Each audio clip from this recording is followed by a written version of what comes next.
रात के ठीक 12:11। बरसात अचानक रुक गई थी। हवा में मिट्टी की सड़ांध थी और उस सुनसान सड़क के आखिरी मोड़ पर एक घर खड़ा था। घर नहीं, एक काली परछाई। दीवारों पर जमी नमी, टूटे हुए शीशे और ऊपर की मंजिल की खिड़की से हल्की पीली रोशनी।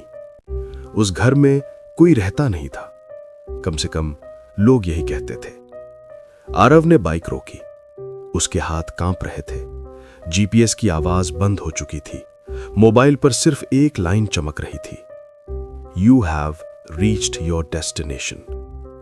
उसने सामने देखा, वही घर, यही जगह है, उसने खुद से फुसफुसा कर कहा। पीछे से बिजली चमकी और एक पल के लिए उसे लगा ऊपर की खिड़की पर कोई खड़ा है, लेकिन अगले ही सेकंड सब अंधेरा। आरव एक इन्वेस्टिगेटिव जर्नलिस्ट था, तर्क पर भरोसा करने वाला, भूत प्रेत आत्मा इन सब पर हंसने वाला। लेकिन आज उसका दिल तेज धड़क रहा था, क्योंकि पिछले 6 महीनों में जो भी इस घर के बारे में लिखने आया वो वापस नहीं गया। गांव वालों ने उसे रोका था, बाबू सूरज ढलने के बाद उस घर में मत जाना। क्यों? आरव ने पूछा था। एक बूढ़ी औरत ने कहा, क्योंकि रात को वो घर सांस लेता है। आरव ने हंस दिया था, लेकिन अब घर के दरवाजे के सामने खड़ा होकर उसकी हंसी मर चुकी थी। दरवाजा अपने आप चरमराया। उसने छुआ भी नहीं था। अंदर कदम रखते ही हवा बदल गई, ठंडी, बहुत ठंडी। दीवारों पर नाखूनों के निशान थे। घड़ी नहीं थी, लेकिन टिक टिक की आवाज चारों तरफ गूंज रही थी। आरव का कैमरा अपने आप ऑन हो गया, रिकॉर्डिंग शुरू। अचानक ऊपर से कदमों की आवाज आई। कोई सीढ़ियों से नीचे आ रहा था। हेलो? आरव ने आवाज लगाई। कोई जवाब नहीं, लेकिन कदमों की आवाज अब और तेज थी। और कभी उसने आईने में देखा। आईना जिसमें उसका अक्स होना चाहिए था, वहां वो नहीं था। आईने में पीछे कोई खड़ा था, बहुत पास।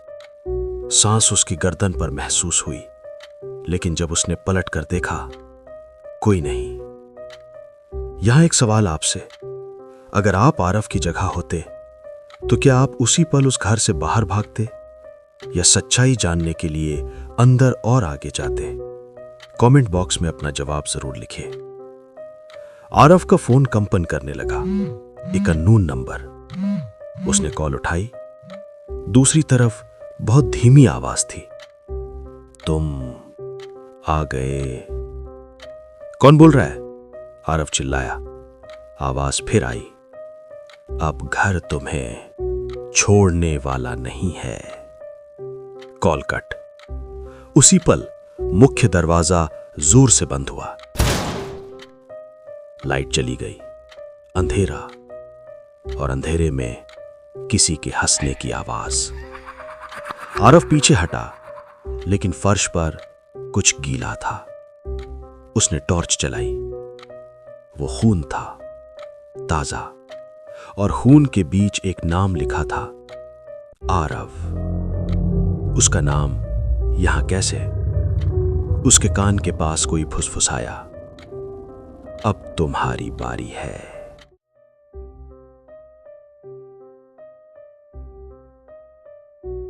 अंधेरा इतना गाढ़ा था कि आरव को अपनी उंगलियां भी दिखाई नहीं दे रही थीं। सिर्फ सांसों की आवाज, अपनी और किसी और की। वो दीवार से टिक गया। दिल इतनी जोर से धड़क रहा था कि उसे डर था कहीं ये आवाज घर भी सुन ना ले। कान के पास फिर वही फुसफुसाहट, पीछे मत देखना। आवाज किसी एक इंसान की नहीं थी, जैसे कई गले एक साथ बोल रहे हों। आरव ने आंखें बंद कर लीं 1 सेकंड के लिए, और तभी ठंडी उंगलियां उसकी कलाई पर लिपट गईं। उसने जोर से झटका दिया। टॉर्च जल उठी। रोशनी सीढ़ियों पर गिरी। वहां कोई नहीं था, लेकिन दीवार पर एक परछाई थी, बहुत लंबी, असामान्य, और वो परछाई हिल रही थी। दीवार नहीं, परछाई चल रही थी। आरव पीछे हटा, उसका पैर सीढ़ी के नीचे रखे पुराने ट्रंक से टकराया। आवाज पूरे घर में गूंज गई। उसी पल ऊपर की मंजिल से कुछ घसीटने की आवाज आई, जैसे कोई भारी चीज फर्श पर खींची जा रही हो। आरव ने कैमरा फिर से ऑन किया। अगर मैं वापस नहीं गया, उसने कांपती आवाज में कहा, तो ये फुटेज सच बताएगी। सीढ़ियों की तरफ बढ़ते हुए उसके दिमाग में गांव वालों की बातें घूमने लगी। रात को वो घर सांस लेता है। पहली सीढ़ी चर, दूसरी सीढ़ी क्री, तीसरी सीढ़ी पर पहुंचते ही हवा अचानक गर्म हो गई, सांस लेना मुश्किल। और तभी दीवार पर लिखा हुआ दिखा, मुड़ मत जाना। लिखावट खून से बनी थी। ऊपर पहुंचते ही एक लंबा कॉरिडोर था, दोनों तरफ बंद दरवाजे, और सबसे आखिर में एक खुला कमरा। कमरे के अंदर हल्की सी रोशनी। आरव का दिल कह रहा था भाग जाओ, लेकिन पैर आगे बढ़ रहे थे। कमरे के अंदर एक पुरानी कुर्सी रखी थी, और कुर्सी पर कोई बैठा था, पीठ उसकी तरफ, लंबे उलझे बाल, कंधे असामान्य तरीके से मुड़े हुए। कौन हो तुम? आरव ने पूछा। कुर्सी धीरे धीरे घूमी। उसका चेहरा पूरी तरह जला हुआ था। आंखें नहीं थीं, सिर्फ खाली गड्ढे। मुंह खुला, लेकिन आवाज सीधे दिमाग में गूंजी, मैं इस घर का आखिरी मेहमान हूं। आरव की सांस रुक गई। तुम जिंदा हो? वो बुदबुदाया। उस आकृति ने धीरे से सिर हिलाया। जिंदा? न जिंदा न मरा। कमरे की दीवारें कांपने लगीं, फर्श पर पानी की बूंदें टपकीं, लेकिन वो पानी नहीं था, खून था। और खून के बीच कई नाम लिखे थे, पत्रकार, ब्लॉगर, एक पुलिस अफसर, और सबसे नीचे आरव का नाम। यहां एक सवाल सिर्फ आपसे, अगर आपको पहले से पता हो कि आपका नाम भी इस लिस्ट में है, तो क्या आप सच्चाई जानने के लिए अपनी जान दांव पर लगाएंगे? कमेंट बॉक्स में जवाब जरूर दीजिए। आकृति ने कुर्सी से उठते हुए कहा, जो इस घर की कहानी जानना चाहता है, उसे अपनी कहानी यहीं छोड़नी पड़ती है। उसने अपना जला हुआ हाथ बढ़ाया, और उसी पल आरव के दिमाग में दृश्य फट पड़े। लोग, चीखें, बंद दरवाजे, और ये घर हर मौत के साथ और ज्यादा जिंदा होता हुआ। आरव चीख पड़ा, उसके कानों से खून बहने लगा, लेकिन उसी पल नीचे से मोबाइल की रिंगटोन सुनाई दी, बहुत साफ, उसकी मां की रिंगटोन। इम्पॉसिबल, आरव फुसफुसाया। उस आकृति ने धीरे से कहा, ये घर उन्हीं की आवाज में बुलाता है जिनसे तुम सबसे ज्यादा जुड़े हो। आरव ने पीछे देखा। कॉरिडोर अब वैसा नहीं था, दीवारें पास आ रही थीं। घर सच में सांस ले रहा था, और ये सांस अब उसकी थी। यही कहानी टर्निंग पॉइंट के बिल्कुल पास आकर रुकती है। अब आगे क्या आरव अपनी मां की आवाज के पीछे जाएगा? क्या ये घर उसकी किसी पुरानी गलती से जुड़ा है, या वो भी इस घर का एक और नाम बन जाएगा?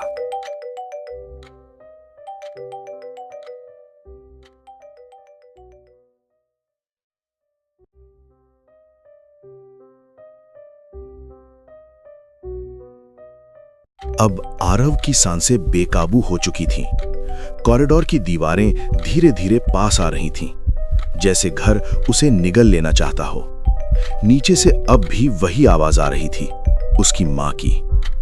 आरव, बेटा, डर मत। उसकी आंखें भर आईं, लेकिन दिमाग चीख रहा था, ये असली नहीं है। वो पीछे हटा। उसी पल कॉरिडोर के बीचों बीच एक दरवाजा अपने आप खुला। उस दरवाजे के पीछे एक छोटा कमरा था।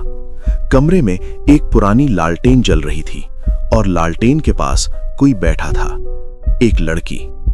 उसने सफेद साड़ी पहन रखी थी, बाल बिखरे हुए थे, लेकिन चेहरा डरा हुआ नहीं था, बल्कि थका हुआ, बहुत थका हुआ। रुको, लड़की ने धीमी आवाज में कहा, आगे मत जाना। आरव ठिठक गया। तुम कौन हो? उसने पूछा। लड़की ने धीरे से लालटेन उठाई। उसकी रोशनी में उसका चेहरा साफ दिखा। मेरा नाम मीरा है। आरव की आंखें फैल गईं। मीरा, तुम वही हो ना जो 3 साल पहले यहां लापता हुई थी? मीरा की उंगलियां कांप गईं। लापता नहीं, उसने कहा। मैं यही हूं, अब भी। आरव ने एक कदम आगे बढ़ाया। मीरा ने तुरंत कहा, मत आना पास। उसकी आवाज में डर नहीं था, चेतावनी थी। ये घर जिसे तुम समझते हो एक जगह है, मीरा ने कहा। यह असल में एक याद है। आरव ने माथा पकड़ लिया। क्या मतलब? मीरा ने दीवार की तरफ इशारा किया। वहां छोटे छोटे निशान थे, हाथों के, नाखूनों के, खून के। ये सब लोग कोई अजनबी नहीं थे, मीरा बोली। ये सब अपने अतीत से भाग रहे थे। आरव के दिमाग में अचानक एक तस्वीर उभरी। एक एक्सीडेंट, एक अंधेरी सड़क और एक आवाज, आरव रुको। उसका दिल जोर से धड़का। तुम्हें याद आने लगा है ना? मीरा ने कहा। आरव ने उसकी तरफ देखा। ये घर तुम्हें नहीं बुलाता, मीरा फुसफुसाई। ये घर तुम्हारे अपराध को बुलाता है।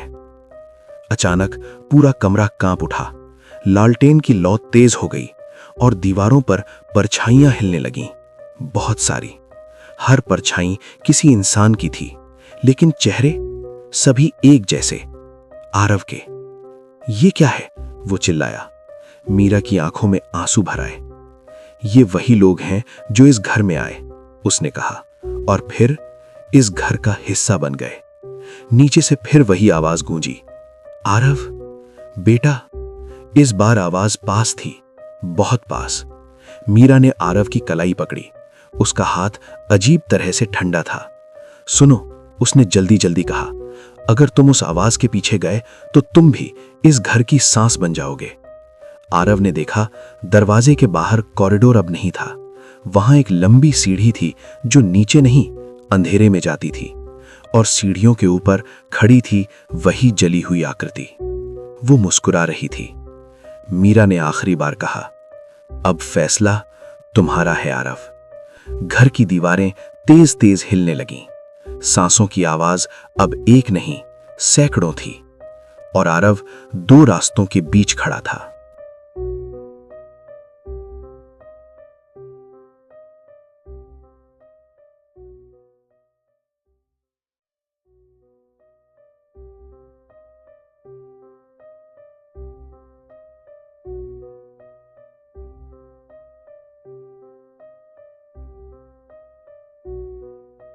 वास्तव में अब हिल नहीं रहा था।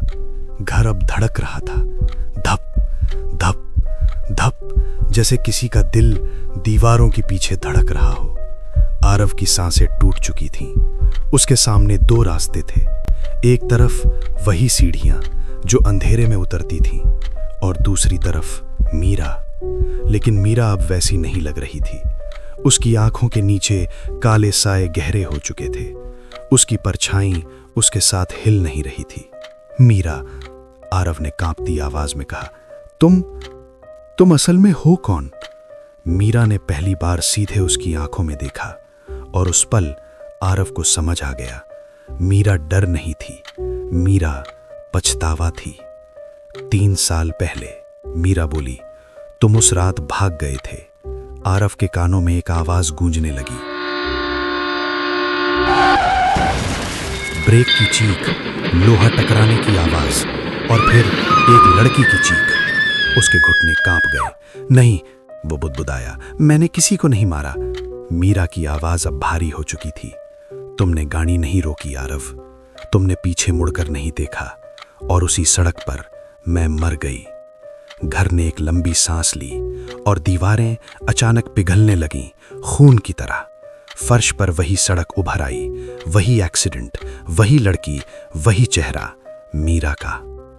ये घर, मीरा ने कहा, उन लोगों को बुलाता है जो अपने अपराध से भागते हैं, और जो यहां आते हैं। उसकी आवाज फुसफुसाहट बन गई। या तो सच स्वीकार करते हैं, या यहीं घर का हिस्सा बन जाते हैं। ऊपर से वही जली हुई आकृति उतरी। अब उसका चेहरा साफ दिख रहा था। वो कोई और नहीं था, वो खुद आरव था, जला हुआ, खाली आंखों वाला। उसने धीरे से कहा, मैं वही हूं जो तुम बन जाओगे। आरव चीख पड़ा, बस करो, मुझे माफी चाहिए थी, मैं डर गया था। घर अचानक शांत हो गया। सन्नाटा, इतना गहरा कि कान बजने लगे। मीरा आरव के सामने आई। उसने धीरे से कहा, अगर तुम सच स्वीकार कर लो तो घर तुम्हें छोड़ देगा। लेकिन उसकी आवाज टूट गई, मुझे नहीं। आरव की आंखों से पहली बार सच्चे आंसू गिरे। उसने सिर झुका दिया। मैं दोषी हूं, उसने कहा, मैं भाग गया था। घर ने एक आखिरी सांस ली। सब कुछ अचानक अंधेरे में डूब गया। सुबह गांव वाले उसी घर के बाहर खड़े थे। घर अब खंडहर था, टूटा हुआ, खामोश।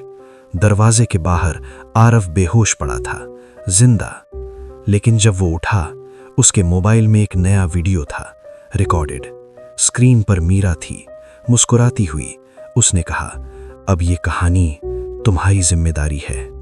वीडियो के आखिर में एक लाइन लिखी थी, ये घर अब सांस नहीं लेता, लेकिन पछतावा हमेशा जिंदा रहता है। और उसी पल आरव की परछाई उससे अलग दिशा में हिली। यहां एक आखिरी सवाल आपसे, अगर किसी सच्चाई को छुपाकर आप जिंदा रह सकते हो, तो क्या आप सच स्वीकार करेंगे या पूरी जिंदगी पछतावे के साथ जिएंगे? कमेंट बॉक्स में अपना जवाब जरूर लिखिए।